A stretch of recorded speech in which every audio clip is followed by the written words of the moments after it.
thank everybody for coming. Armchair Travel is a great program, so if any of you guys are travelers and you want to participate, it's very well received, so thank you.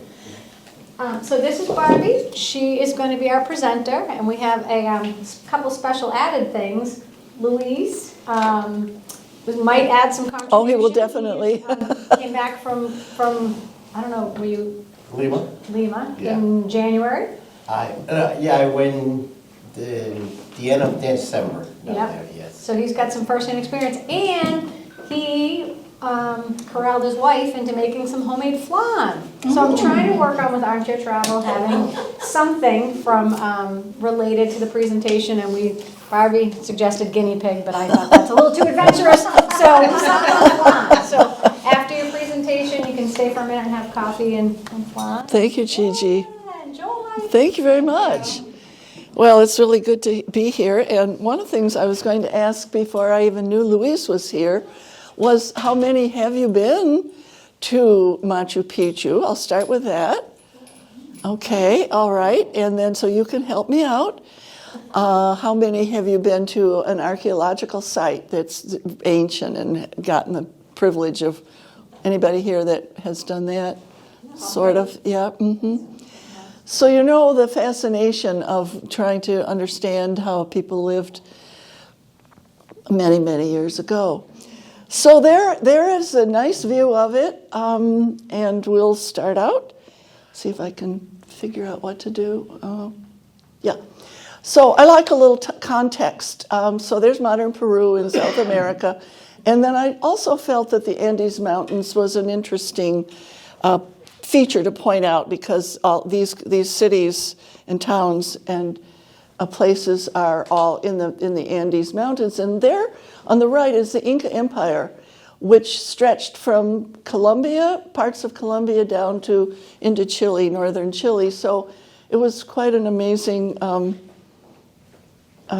huge area. They did not have any written language. They did not have the wheel as we know the wheel. I think it's important to say that, because they may have had something that allowed them to build what they did. But as far as they know, they did not find any wheels in the exploration. They built an intricate road network. They were very good with textiles. They believed they worshipped the sun, and the whole secret of how big a territory it was is that they conquered other Indian tribes to make it that big. So let me see if this works. Yeah. So this was the emperor at the time that it was built. Machu Picchu was built. And you can see how huge this was, 30 languages and so on. And people might think that it was located in Lima, but it was not. In present-day Lima. The capital and the center of the Inca Empire was Cusco, which is in the mountains, higher than, actually in elevation than Machu Picchu itself. So let's go ahead here. Whoop. Nope, I went the wrong way. Whoa. There we go. Again, historical context, because I like to know what was going on in Europe at the time. Everything was busting loose in South America after Columbus landed in, I think it was Hispaniola, which is Santo Domingo, Haiti today. And that kind of became the seat where the Spaniard conquistadores came in and landed before they went off into Panama and other South American areas. So you can see, to give you some context, Cortez in Mexico, 1521, Pizarro, 1554. So it didn't take them long to discover what they were looking for, which was gold and silver and other treasures. But in Europe, you had the Renaissance, Martin Luther, and all kinds of scientific discoveries were being made, and you had the Michelangelo and so on. These people were all in power or living during this era. The conquest was in 1533 or something like that. I'm terrible with numbers. So the Spaniards ruled South America and Central America for about 200 years, and then these were the liberators of the South American countries for the most part. And first, San Martin was instrumental in freeing Peru, and then Simón Bolívar took a few years and then sort of finalized the liberation from Spanish rulers. So here's the villain of the story. Francisco Pizarro. He was low-born, a soldier of fortune, born in Spain, and at the age of 24, he went to Hispaniola to seek his fortune. He was a member of the military. And an interesting fact about him was that he did join up with Bolivar, who discovered the Pacific Ocean, or at least documented it, in 1505. And he then became the mayor of Panama City, and made a lot of money with real estate and trading and whatever else he was doing. He had heard of a raft. Oh, I'm going to interrupt myself right now. Luis and anybody else, feel free to interrupt me, ask a question, correct me, add to the information as we go through this, because I'm not the only expert. I'm not an expert at all. So please feel free to jump in. Anyway, so this is what I've read, that he heard of they found a raft filled with gold and silver and other articles of value. And he knew that south of Panama there had to be more to find. You know, this is all about grabbing. So he went back to Spain and got permission from the king, and with 180 men, 27 horses, one friar, and a partner, came back and decided to explore, and he went toward Peru. And it was that he discovered the Inca Empire in 1531. And as I say, it was in Cusco, it was not in Lima. Although he established Lima to be the seat of the royal viceroyalty for the next 200 years. There's a coda to the story. Well, what happened? I'll tell you the story. This was the emperor at the time. I can't even pronounce it. Atahualpa. Did I say that correct? Atahualpa. He was the emperor at the time. Pizarro arrived at a difficult time because he was involved in fighting some wars with other uprisings of smaller Indian tribes, Inca tribes along the way. But anyway, they met each other in Cusco, and the story is that Atahualpa wasn't afraid of him at all and wasn't particularly in awe of him. And they shook hands, and I believe it was the next day that Pizarro arrested him and put him in jail, or in, not jail as we know it, but had him secreted away. And even though he had, I think, 180 troops, that he felt perfectly unafraid of Pizarro and his few people. But nevertheless, Pizarro managed to kidnap him, and then he said he would ransom him back. If they would fill a room about a quarter of this size, fill it with gold and jewelry and silver. And so they did, and the very next day, Pizarro had him strangled to death. So yes, and Luis, yes. What I know, and that's part true. And there is another city called Cajamarca, which is north of Cusco, and that's what this room was. Pizarro and all the Spaniards, they want the gold. And Pizarro said, yeah, we have golds all over the place. And he will like take the troop down there. And then if they came to Cajamarca, there was this room full of gold. And I said, all right, if you let me go, just go and let us do whatever we do. I'm going to raise my hand, and whatever my hand reaches, that's how much gold I'm going to give you. Oh. So they said, okay, and they were happy. So he said, all right, that was good. And the next day they killed him. Mm-hmm. Yeah. I mean, it's a terrible, terrible betrayal. So to finish the story, so he proceeded to take over Cusco and sort of establish the Spanish dominion. His partner was jealous. Almagro went on to Chile to seek his fortune, and he never found anything. So he came back, and they had a legal argument. And I don't know if this was a military fight or not, but the fact remains is that Almagro was killed. Was arrested and executed for trying to unseat Pizarro. But then a few years later, his son came back and killed Pizarro. So we can all be happy about that justice was done. Okay. Okay.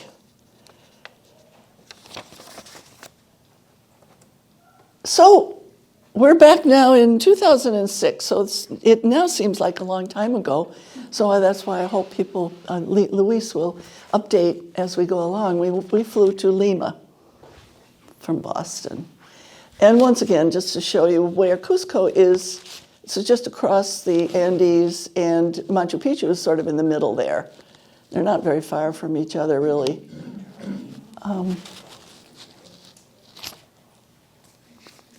So Lima was founded by Pizarro right away, and in 1535, it became the home of the viceroys, as I said. It's a beautiful city. It has access to silver mines and gold, and mercury is another factor that is used in the smelting of gold ore. That's crucial. So it became very successful, very wealthy. The period, I found the colonial buildings very beautiful in Lima, but I found them a little run down when we were there. If anybody been to Vienna or one of the European capitals where you have those beautiful old 18th, 19th century buildings, they were really quite lovely, but unfortunately Peru has had its financial troubles up and down. So, but it is a beautiful city. Let's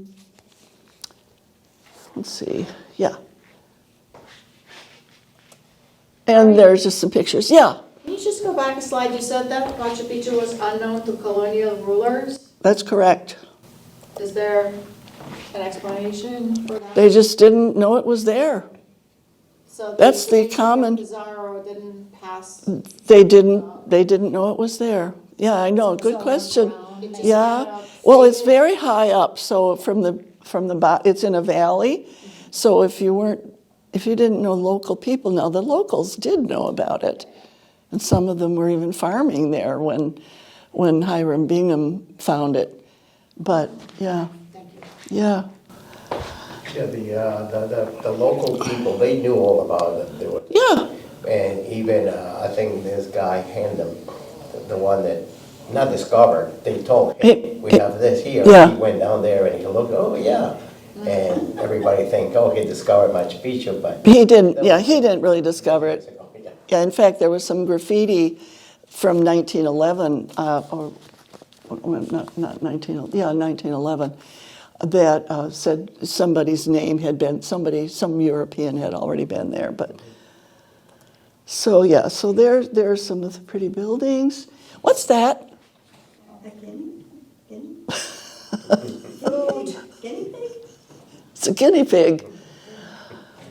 When I was there in Lima, I saw people, and I don't know, Luis, if they're still doing this, but they were standing on street corners with great big bundles of grass, really long, big grasses they were selling. Is that still true? And I said to the guide, what are they selling in this big metropolitan city? And he said, that's guinea pig food. And the people would buy the grass and take it home and feed their guinea pigs and use them for food.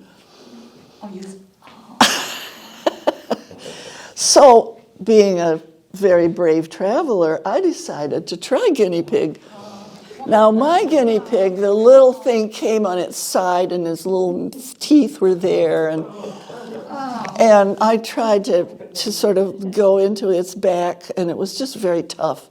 I think I probably had, a poor cook or something, but I couldn't eat it. But is it still a popular food? I haven't eaten it. I can't eat, no. But it's still That's the way eaten? it's served. Yeah. Oh, yeah. Yeah.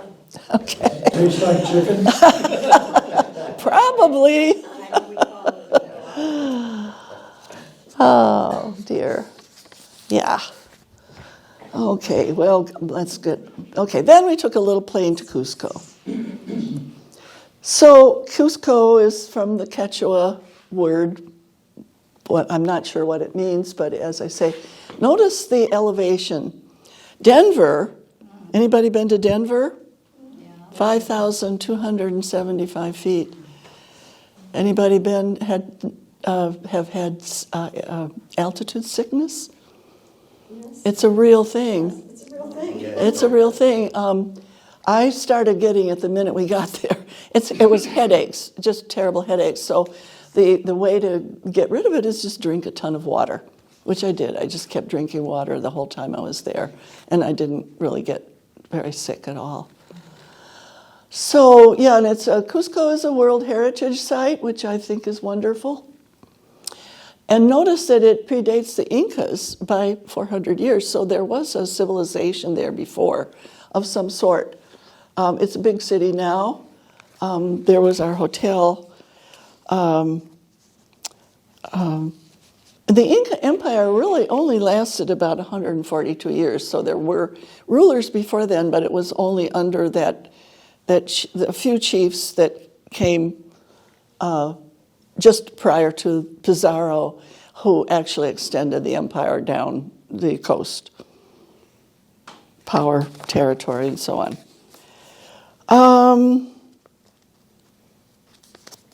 So, let's see. Outside of Cusco is a place called Sacsayhuaman. Sacsayhuaman, thank you. Is that better? Yeah. The guide said that I should think of sexy woman. That works. But I can't really say that. Anyway, so there was a fortress. I just want you to notice the stones. One of those stones could easily weigh 50 tons. And so one of the questions that I've had all along is how did they manage to build this? So it was a fortress. So there was a civilization prior to the Incas that probably built this. So we headed out to what's called the Sacred Valley, and this was just an old city, and the ruins. They're beginning to excavate many of the sites around there, and Luis just said they've discovered one that's even bigger than three times bigger than Machu Picchu, but people can't get there because there's no road. So interesting, huh? I'll be right back. Okay, sure. This is another little site along the way. Looks like a fortress of some sort, probably housed soldiers. And the terraces were quite interesting. They grew corn, quinoa, pumpkin, potatoes, coca leaves, and they made a corn beer. It's pretty ingenious because the drainage system of the terraces is such that they're slightly inclined so that the water would run off and not ruin the crops.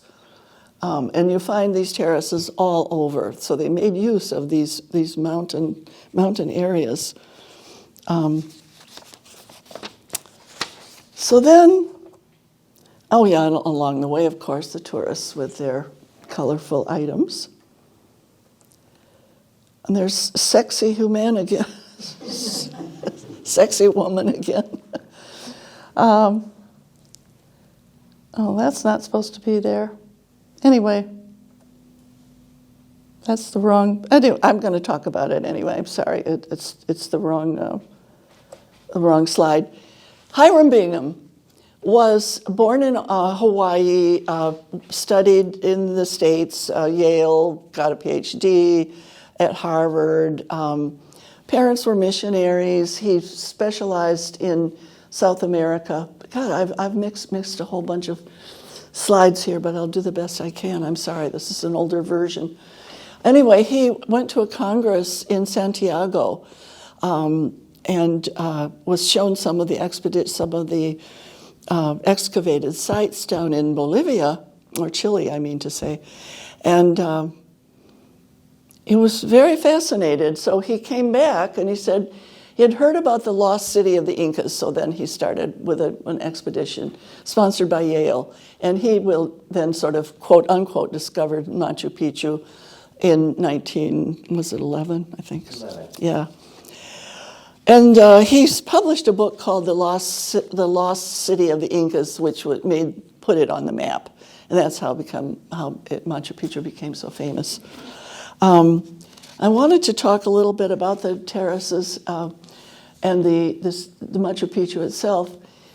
It's terrible. I'm missing a whole bunch of slides here, but I'll try to fill you in. The burial sites, they did not have human sacrifice, but they did worship the sun god. And there's one major stone in the center where at one point, 2 points of the year, things happen that are important astrologically. And what would that be for our own calendars? Are there 2 times you can think of where we kind of mark something happening with our calendar and with the sun? The solstices, yeah. The equinox, yeah. This March and September. And this monument is all of granite, and it has this kind of square thing at the top, and only 2 times a year the sun strikes directly below it with no shadow. So they knew then that it marked a time for them. They were very interested in astrology, astronomy, I mean, and so that was quite important. There's an Inti Buena stone, and Inta means sun, and Watan means to tie up or hold, and they called that the catch the sun stone. They had ceremonies for prosperity and so on. And there's a staircase below it which leads to nothing. They don't really know why there was a staircase. So, gosh, I'm afraid to go ahead because I don't know if are there any more slides? No, not the slides that I had. I wanted to talk about one other thing, their culture. They had pottery and they had jewelry, and they worked in tin and bronze and gold and silver, of course. Excuse me. And there was one thing that was quite interesting called quipu. Quipu was a way of keeping track. They didn't have an alphabet or recorded manuscripts or anything like that, but they kept track with a series of knots in strings. So a quipu could be a bunch of strings hanging on another string, and each one of these could be a different color with a different kind of knot, 2 or 3 knots. And with this method, they recorded all their data, everything for births and deaths and marriages and city boundaries and legal issues through these quipu. Very, very, unfortunately, I had a picture of him, but I didn't bring it. And of course, they had the vicuña. One of their weaving was very important, textiles. And let's say a blanket made of vicuña would be actually more important to them and valuable than gold. Anybody does that ring a bell, the name Vicuña? Yeah. Who can remember what that was about? I had to look it up, but I thought Eisenhower. No, well, it's from a vicuña. Yeah, it's like it's like a llama cousin. But what is remember the Eisenhower? Some of you are old enough to remember the Eisenhower years.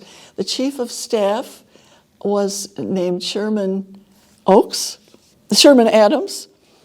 and he was drummed out of his job because he had accepted a vicuña coat as a bribe. Today, it seems like such a minor problem, but in the 50s that was big.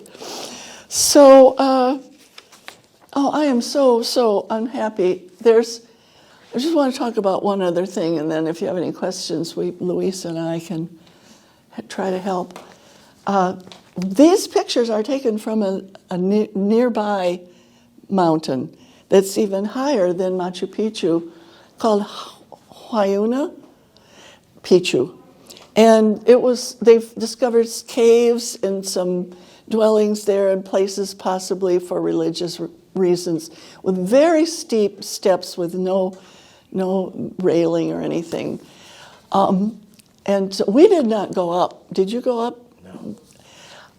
It's scary. Yeah, I had some pictures that really show. But somebody in town was there also with his wife a few years ago. And his name is Richard Perkins. I don't know if anybody knows him, but he was fundamental, one of the co-founders of the Minuteman group in Stowe that marches every Patriots' Day into Concord. Yeah. And I asked him, was he a patriot or was he a British? And he was a patriot. So he said they went up to Huayna Picchu and they were having a good time. It takes 3 hours to get up there. They kind of said, okay, let's go down. It's getting late. So they go down this treacherous area and they get to the bottom and the gate has been closed and locked and there's no way you're supposed to get through that because, of course, they're trying to keep the tourists away, from killing themselves without people around. So they managed to somehow crawl around it and then get out, and then they went down and had to walk through a train tunnel to get to where they were going, but they said they made it. All's well that ends well. So, yeah, I am very, very sorry that I think, that's an old, I was walking when I was there on a very narrow path going around like this with the mountain here and sheer drop there. And I get to about here, and there comes a llama heading toward me. And he's marching along, and I thought, oh my God, what do I do? So they just went like this, and the llama just went right by me, never even looked at me. I loved it. Yeah, so let's see what else I have here in this old version. I'm so sorry. Oh yeah, that's back in Cusco. Yeah, that one can hike, and these people here are planning to hike up in a few weeks. Is that correct? Yeah, so it gets 3 days and serious terrain. Is this part of the Inca Trail that you're showing right now? I believe so, yeah. Yeah, so you got to be in good shape. Oh, okay, yeah, I do have some pictures of those stones. I just wanted to say how fantastic they are. You cannot get a credit card between them, and there's no mortar. So they were somehow placed. They were, when you quarry a stone, you use another stone to strike it at a certain place, and then it will split apart. And then they would use other stones to rub it clean and smooth, and that's how they did this. And as I say, this was probably pre-Inca who established this.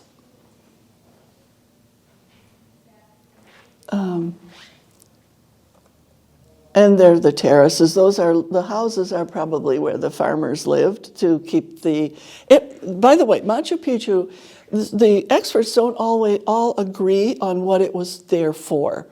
Some people think it was a religious retreat, but I think most of the people believe it was a royal retreat, just like a summer getaway. And it reserved just for the royal people, families, and the nobles. And so there was the upper part, which was sort of the urban area, and then the lower part was agriculture. What I heard was, yes, was for the royal people that lived there, and then they got the best of the best people there working on developing new things, like, how to make better corn, how to... or Experts. Very expert in that. Once they knew how to do that, they will go down to the village and they will teach all the people how to do it. Okay. It's like a big university with really good people that know what they do it. And then when they were done, they said they will send it down to the town and say, all right, this is how you do this. Yeah, I was... So I guess that's it. Oh, dear. Okay. Oh, sorry. I'm so sorry. I don't know if there's anything else I wanted to say about it. No.